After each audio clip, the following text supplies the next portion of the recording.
Let you know, man, you are really encouraging me, motivating me, inspiring me. God is really using you to help me What's out. going on, family? You guys are so amazing. I'm Mr. AOS Inspires. This is AOS the podcast. Here it is. I want to welcome you to another episode of AOS the podcast. Listen, do me a favor, big favor, big favor. You need to go to every single platform that you get podcasts from and search AOS the podcast. And I need you guys to subscribe, download, and follow us.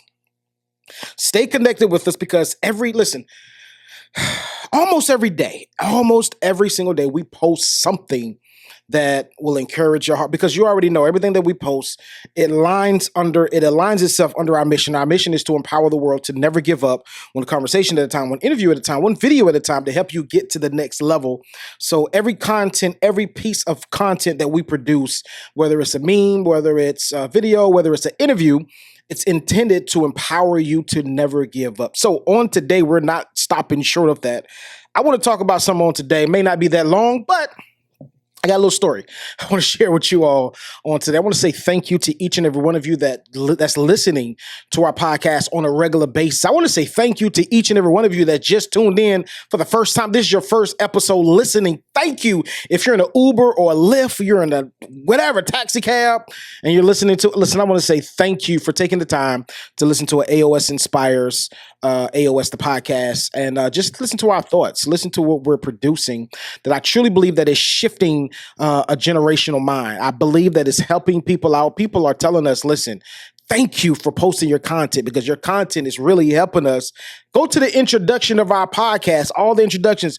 That's one of the many testimonials of people that say, listen, what you post really helps us. So we want to stay in that lane. And today is no different. I want to do this. I want to do a transitional shift.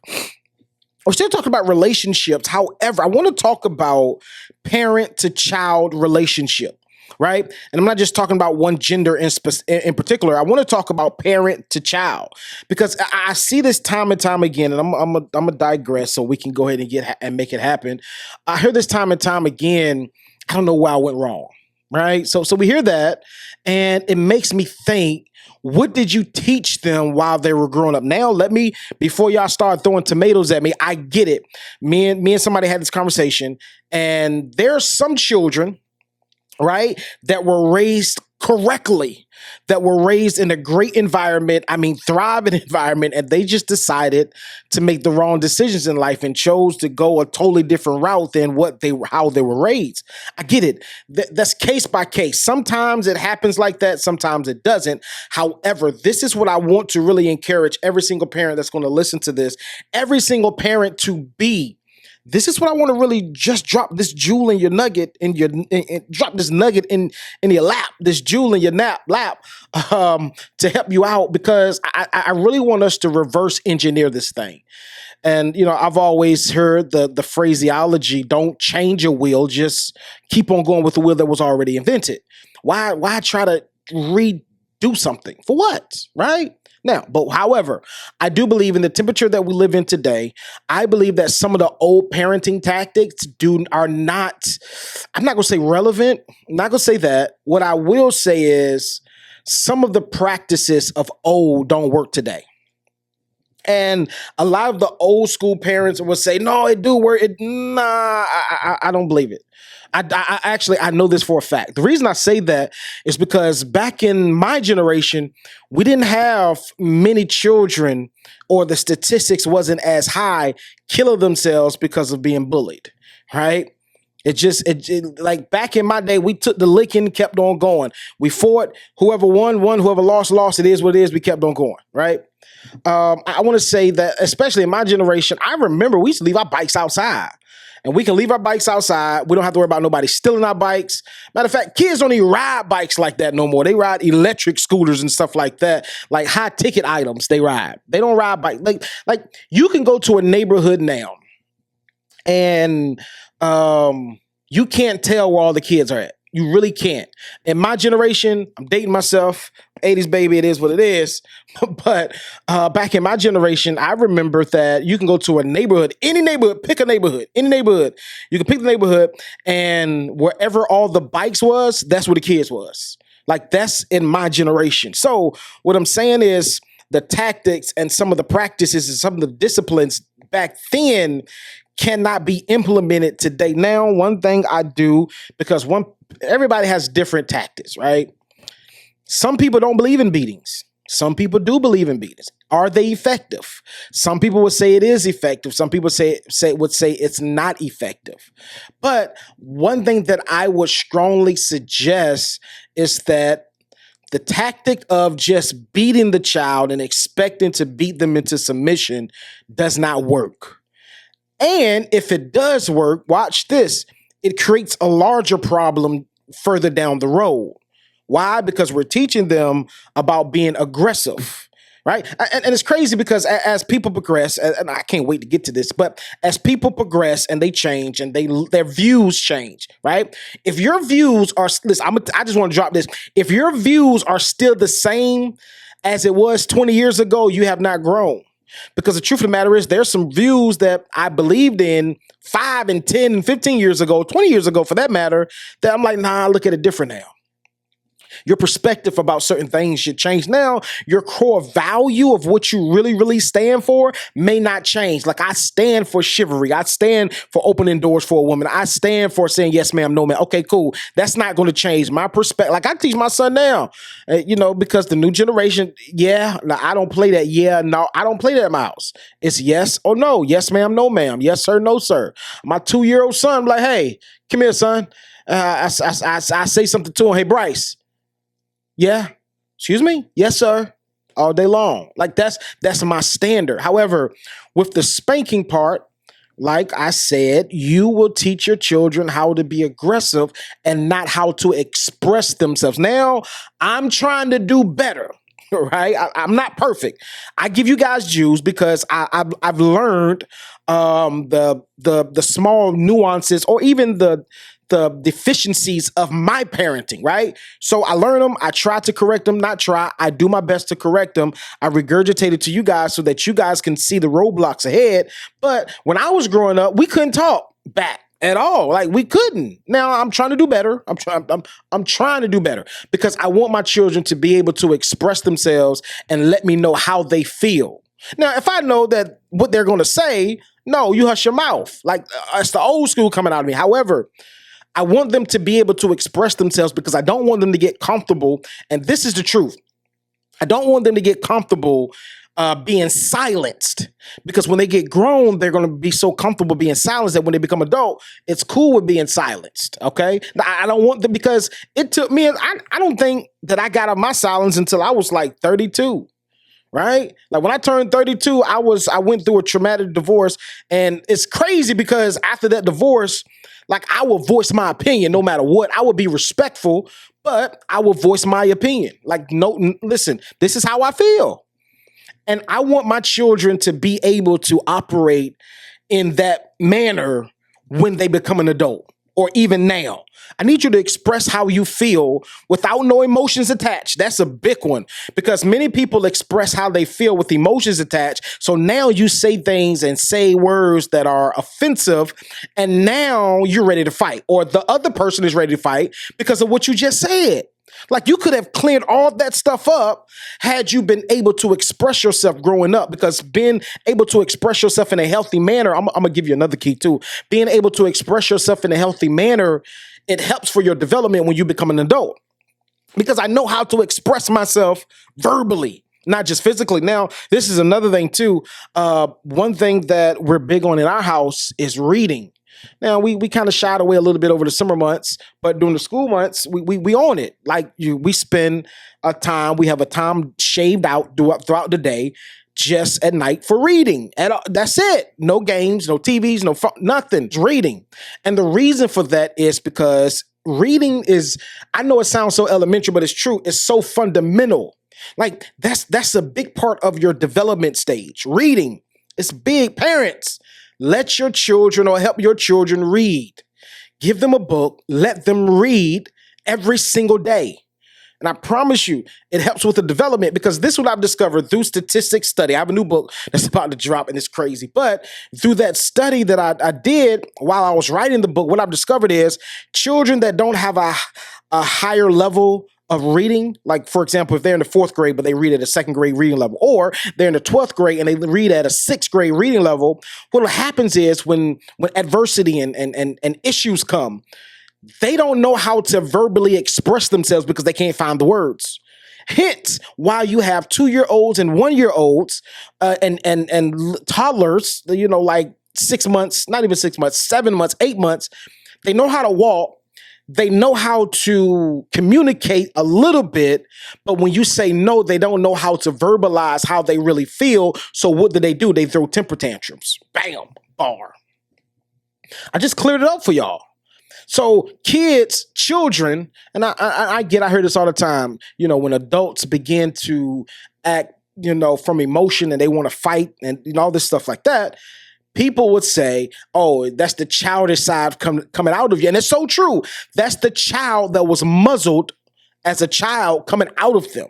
Like I train my children to be respectful, right? Be respectful. However, I don't want to muzzle them to the degree where they can't express how they really feel. That's facts. I don't want you to be so suppressed that you can't talk to me in a respectful way and say, no, Daddy, this is what happened, and I apologize, but this is what I meant.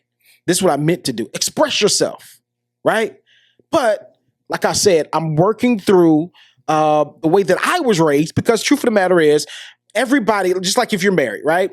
If you're married, your wife was raised a certain way, so she has adopted the way that she was raised. Some things she agree with, some things she don't. However, it's going to be totally different from the way that you were raised, even if you were raised similarly. Right? Like if you guys had both parents in the house and you look at it on paper that it was similar, you guys still have 2 different outlooks because it comes from 2 different households. This household may allow something like when I was raised, right? When I was raised, I couldn't watch BET. I couldn't. I could not listen to no hip hop music. Right? I remember when I was in high school, this is a true story. I remember when I was in high school and, y'all remember when them bootleg CDs was out, right? When the album dropped, we had a guy in school, he would sell the CDs. I want to say it was $5 or $6. He would sell the CD for $5 or $6. It was copied, of course. The Jay-Z, The Dynasty, that was my first album that I purchased, right? So I bought that. And I'm in my room jamming, had my little headphones in, had the CD player, we didn't have Apple Music back then. We didn't have, the Rock Box. That didn't come out by that time either, I don't think so. But we didn't have the digital music like you guys have now, or the cloud music, right? So I'm listening to the Dynasty. I think I'm on track 3. Track 3 is what? I'm a hustler, baby. That song. Oh, I just want you to know it ain't where I'm from. That song, right? That's my jam. So I'm listening to that. I'm doing my little Dame Dash shake and everything like that. And I think my dad had called me, and I didn't hear him because I had my headphones in. I want to say this was like a Saturday. And it was later at night because back in my day, we played outside. When I was what, 15, 16 years old, around about that age, 15, 16 years old. So back in my day, we used to play outside. We used to go outside, play basketball, play football every single Saturday. These kids now, they just want to get on the phone, be fly for the gram, totally different generation. The girls, when I was growing up, they didn't wear wigs and weave and lashes. And no, they had braids, bowettes, right? They look like girls, right? Little girls. These girls, they look like grown women. I'm about to dive into this thing. But so he called me, I had my door shut. He called me. And I guess because I didn't answer, he opened the door. He knocked on the door and opened the door. And he was like, what are you listening to? I said, no, I'm doing nothing, just listening to music. He said, man, he was trying to act like he was my friend. He was my friend at the time. Let me see what you listen to. So he put it to his ear. Huh? What's this? So he goes downstairs and let my mom listen to it. My mom was like, that's what my mom does when something is not approval for it. So that's what she did, right? So of course, he was like, we don't listen to stuff like this in this house. So he takes the CD out and tries to break it, but it didn't break at the first bend. And I'm like, man, I just paid. Like, truth be told, that was a lot of money for a high school student back then. $6? Like, that was a lot. Like, you know, that was big money, right? I mean, it wasn't big money, but y'all know what I mean. You know, paying $6 for a CD. So he bent it, it didn't break, and eventually it broke. And that was my story about that. So that's why I say every household is ran different. Now, another household, they may let you listen to hip hop and R&B and stuff like that. Now, let me answer this question before we dive deep in. How has that affected my parenting now? Well, with me, I like to filter, like even right now while I'm recording this podcast, I'm on a music fast myself personally. I'm on a music fast. The only thing I'm listening to is podcasts or any kind of self-development, you know, video or audio. That's all I'm listening to for the whole year, 2023. That's it. That's why I've been pumping this heat to you guys every single week, like 4, 5, 6, 7 videos sometimes. You know, podcasts, also episodes is crazy, but I'm laser focused because January you're gonna see something totally different. Like I'm expecting a 7-figure podcast by January, right? And I'm just expecting some things to change. But in order for those things to change, I have to buckle down and be focused. And I can't allow certain things. It's crazy because I talked about a winner's diet last week. And you have to be on that winner's diet if you want to win. And when I say winner's diet, it's not just about the physical food that you eat. It's about everything you deposit into your body. For far as what you watch, what you listen to is important. So how has it affected me as a parent? I'm careful and I'm cautious about what I allow my children to listen to. I filter through that stuff. Now, Kids Bop, cool, do your thing. Right. But when it comes down to the radio, no, I don't play that. I have little kids in the car. So when they get in the car, either podcast, if they sleep, I listen to my podcast, or if not, I put on some ABC, some kid songs. That's just me, because it does bother me that we have kids that's 7, 8 years old that knows all of Lil Baby songs or all of the Baby songs, word by word, verse by verse, line by line, but they can't construct the proper sentence. That's an issue for me. Or you have an issue with spelling, or you can't count. That's an issue for me. So it shows me what is on the front line of their development as it pertains to the parents. Now, is it the child's fault? Absolutely not, because the child is going to be a sponge. However, what you learn as a child is your parents' fault. But what you keep as an adult is your responsibility. Remember that. What you learn as a child is your parents' fault. But what you keep as an adult is your responsibility. Big thing. You are born looking like your parents, but you're going to die looking like your decisions all day long. That's a fact, right? But today I really want to structure that, and that's what I put the prerequisite out already. Now, I tell parents, I got another story for you guys. I tell parents, try your best, because we as adults, we have experienced life, and the truth of the matter is things that's important to us now was not important to us when we were in high school.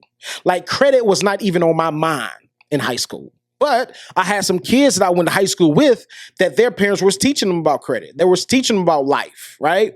My parents did the best they could with the knowledge that they had. I'm gonna tell you this. My parents prepared me for life. They prepared me. Now, all of the other tools that I had to pick up, that's on me. That's my responsibility. Like my parents deposit $1 million mindset as a child. Right? I went to private school. I was exposed to a lot of stuff. That's why I believe that I was able to produce a book, Winning After Major Loss, that is the sponsor of this podcast. And also we have sold over 2,000 copies. We have sold hundreds of copies of that book. I believe it was because what my parents exposed me to as a child. So what I really want to circle today is, parents, expose your children to something or direct them in a direction where you want them to be when they get grown. Because as I said before, it was a little short video, a 30-second video that I recorded. This is valid information. If you spoil your children, you have to raise your grandchildren. But if you raise your children, you can spoil your grandkids. And listen, I've seen that in person from people that I've known growing up. I've seen it. that now the grandparents has to raise their children, their grandchildren. Now, I want to clear this up because some people may get in their feelings, but the truth of the matter is, what happens is, I tell people this all the time. You don't have to be a drill sergeant, but you have to know that you have to let them know that I'm present every single step of the way. Now, you can let them know and be strict and all you want to and do everything, tighten up, everything, right? And they still go astray. That's so true. However, I like to suggest that if you deposit that foundation inside of them, they will have enough to be able to build their own house because they already have a firm foundation. However, just because they may go astray and they may not go astray does not give you the green light to not try to develop them the best way that you know how. Now, that's another one. Many people do the best that they can of leading their children the way that they feel is right. That's why we have so many dynamics. That's why you have rich, poor, middle class, because the way that I do it is, this is the way that you do it, right? You save your money. Pay all your bills off, right? I want to show you guys this dynamic. One set is you pay your bills off, right? Now, you may have to get 4 and 5 jobs and put them together and pay your bills, and put $100 aside each paycheck, right? That's one mindset of people. Y'all heard them. Y'all heard these people before, right? That's one mindset of people. Then you have another mindset of people. I would like to say wealthy people would think like this. Okay, this is what you do. If you have $10,000, not even saying $10, let's say $100. You have $100. So now what you do is you take that $100, you invest into a product that you can sell to make more money, and now you make that $100 back. Now you take the $200, invest into that, live as low as you can until you get to the place where the profit can exceed what you bring in. I think that just went over some of y'all head because some of y'all like, that's the same thing. No. Profit and what you bring in is two different things. When the profit exceeds what you bring in, two major things. Because what you bring in is how much money I'm bringing in. However, this money that I'm bringing in has to go back to the business, so I'm really not bringing it in. It has to go back to the business because I have to get products. But profit is something that I can keep and I can invest into something else. Two totally different mindsets. Save, and I'm gonna be honest with you. Saving is great to a person that doesn't have any money. Right? Like if you go to somebody and say, hey, I've saved $10,000, to somebody that's broke, that doesn't have any money, they look at you like you're the king of the hill. You got $10,000 saved up, man. Let me hold 5,000. That's the broke mentality because they're looking like, yo, you got it. However, save to a wealthy person. If you say, hey, I got $10,000 saved, they would suggest, okay, cool. What are you doing with it? Are you going to invest it? Right? Because real wealth, I've been reading and researching this for a long time. Real wealth doesn't quantify because how much money you have in the bank. Notice this. You ever go to Forbes or you ever go to just Google people's net worth that you know, like famous people, net worth that you know. They would say their net worth is 20 million, 30 million, 5 million, whatever, 2 million. That doesn't mean that they have that much money in the bank. They have that much money in assets. Assets. It's a big difference. That's a totally different world that we're dealing with now. But as a parent, I understand your mindset is like this. Or it's the wealthy, poor or wealthy, middle class, poor, middle class, wealthy. Whatever your mindset is, I would suggest that whatever level you are on, expose your children to greater. Now, I blame it on my mother why I think the way that I think as an entrepreneur. I blame it on her all day long, right? Now, when I say blame it, I'm not saying blame it in a bad way. I'm saying this in a good manner, right? My dad laid the foundation of setting the atmosphere where I was able to go to college. I mean, go to private school. I didn't want to go to college. I just didn't. I had 2 opportunities, VTech and ODU. I had opportunity. I did not want to take it. My dad, he did his best, right, to provide the life.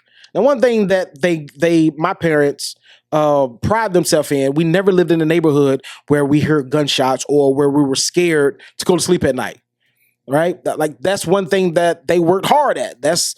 And that's top of my list as well. Like, we're going to live in a neighborhood where you can go outside and play and don't have to worry about anything, right? That's a totally different topic. But my dad laid the foundation. However, it was my mom. I blame it on her. The reason I think the way that I think as it pertains to being an entrepreneur, right? Now, my mom was an entrepreneur, but I took the entrepreneurship to another level. You know, and that's how it should be. Your children should take what you do and take it to another level if they decide to follow in the same path, right? Whatever it is. But I remember, and I'm gonna give you this story and I'm gone. I remember as a child, I don't know, and the truth be told, I'm gonna have to talk to my mom. I don't remember how it all started. I really don't. I don't know how, because I used to make jewelry boxes when I was, 8, 9, 10 years old, little boy, right? And I'm going to give you this. I'm going to run you to play on how it went down and how it can be beneficial to you, and you can do it now, right? This is one thing I believe that my mom understood as at the stage that she was. People would buy from children fast or quicker than they would buy from an adult. So if you had an adult right here and a child right here, and they were selling similar products that's pretty much in the same nature, people are going to gravitate to that child over that adult. So since they're going to gravitate to the child because they don't want to disappoint them and let them down, since they're going to do that, what you want to do is you want to set and establish that mindset early so that they can begin to build off of it, because they're not going to be let down too much. Some people are not going to buy, but most people will be a contributor and buy. So my mom set me up. I don't know how we came up with the idea. I don't know who came up with the idea. All I know is I remember I used to make jewelry boxes when I was a little boy. So the whole play was I would make jewelry boxes. And I remember this particular day, my aunt got mad at me because I was supposed to be doing this report. And she came over, entrepreneurship mind. She came over that day and instead of working on my report, I'm making a jewelry box. Like I never forget this one. I never forget that I had the small noodles on it. I'm gonna break it down what I was making. I had the small noodles on it, and it was fire. I'd never forget. It was a sweet design. So I took it to my mom, and I showed her, and my aunt was heated. You're supposed to be working on a report. Entrepreneurship mind. Like, schoolwork can wait. I'm about my business, right? So, you can take it either way. But like I said, I don't know who started me with the jewelry boxes. I don't know whether it was a project my mom was doing and thought about, like, hey, you can counterpart from this, right? So this was the play. We would go to the cigar shop in Military Circle Mall. Military Circle Mall is no more now, right? So I used to go to this cigar shop. And we had built such a relationship with them that they would keep the cigar boxes. Now they don't keep them. They use them, or, whatever, sell them. But back then they would give them to me for free. So what they would say is, if you come here once a week, every Friday or every Thursday, one of those days, I would go and pick up the cigar boxes. It'd be a big bag full of them. So I go there, pick up the cigar boxes, and what I would do is I would get home, clean them out, of course. If any debris, would dump them in the trash, all that good stuff in it. And what my mom would do is she would take the box and she would lay different color fabrics. One would have green fabrics, one would have black fabrics, whatever, and the list goes on. So we'll put the fabric when you open the lid, on the back of the lid, on the sides, all four sides, and on the bottom. So the inside of the box will be fabric, right? So then after that's done, what I would do is I would take it to my room, my little station in my room, and I would get glue and glue shells on them, like the noodle shells, and I would get different designs like bow ties, and I would get small elbows. I would get different designs, right? And I would glue it onto the jewelry box. And when I glued that on the jewelry box, what I would do is let it dry. So I would make about maybe 4 or 5 a night. And my mom didn't let me participate in this one, but I would put it to the side, and in the morning she would take it to the garage. Once it's fully dried, she would take it then and get gold spray paint and spray paint the jewelry box so it'll look rich, right? So I don't think that we did a silver one. I think we did nothing but gold. She had the glossy gold, and she would spray the top and the bottom and all around the box. So the whole box would be gold. you know, the noodles and everything. It'd be gold. So it'd be this shiny gold. I think she had some kind of spray to make it shiny. So it'd be this shiny gold. So this was the play.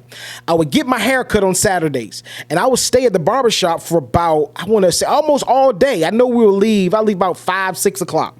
Get there about 7 in the morning, and I leave at 5 at night. 5 or 6, right? And I would generally have about 40 jewelry boxes with me.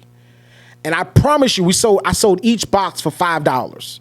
No matter, now I think the larger boxes I sold for 10, but the smaller box we sold for $5, so $5 and $10, right?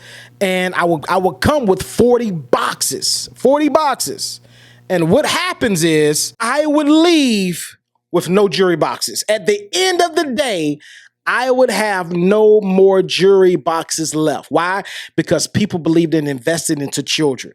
I wouldn't have no more jewelry boxes left. People would buy all of my jewelry boxes. Now, the reason it worked great for me, because I get this from my mother. I still have an infectious personality. Like, I'm a people's person. I get that from my mom. I love people. I've never met a stranger a day in my life. I would come up and talk to a stranger and, you know, just hold a whole conversation. Like, when I meet people, I address them as if we've been knowing each other for years. That's just my personality. That's why I excelled in sales. But I'm gonna do another video on this. That's when my mindset began to shift. I was in sales. I never forget this position. I was designing restaurants, right? And as I designed a restaurant, I remember I was a rookie of the year. So I got there in the first 5 months, I made over $600,000. And of course, I was on my way to the $1 Million Club, and that business is shut down. I just found out, but they shut down. I think Edward Don bought them in Atlanta. But I was designing restaurants, and my first 5 months, $600,000. 5 months, $600,000. Right? When you had other people that just started in a year, right? They give you like a year probation, make sure that you get so that you get your hands wet, all this good stuff. But there was people that were only there for a year, and they only made $200,000 or $100,000 or $50,000. Like, I was coming through the gate swinging. So, but what I'm saying is, to put this bow on this conversation, it's all because of what my parents deposited into me at an early age. Jewelry box making. Now, I get it. She didn't understand about the LLC. Now you get your LLC, and then once you get your LLC, now you get your EIN number and your bank account. And, she didn't understand all that. Where now you can get business funding. Now let's take this thing to the next level. Information like that wasn't around back then. It was around, but people wasn't sharing it like that. So we had to fish and find out for ourselves. So what she did was, you do this, and as you begin to grow, then you'll learn more. You'll get in the company of people that can direct you in the right direction, but you got to get started. And the biggest thing I want to share with you is, direct your children in the right way. Expose them to some things so that they can be like, hey, let's get the ball rolling, or, hey, I need to get in this room. And then once I get in this room, they're going to lead me here. They're going to guide me in this direction. They will point me in the right direction. The key is being exposed. That's the key, right? So my main point was, my mom and my dad exposed me to the possibilities of becoming a millionaire early in the game. Listen, family, I hope this podcast, this episode in particular, was insightful. I hope you do things different with your children. Because the biggest thing I want to close out with, you are born looking like your parents, but you're going to die looking like your decisions. Stop playing the blame game. The responsibility is up to you. Let's go.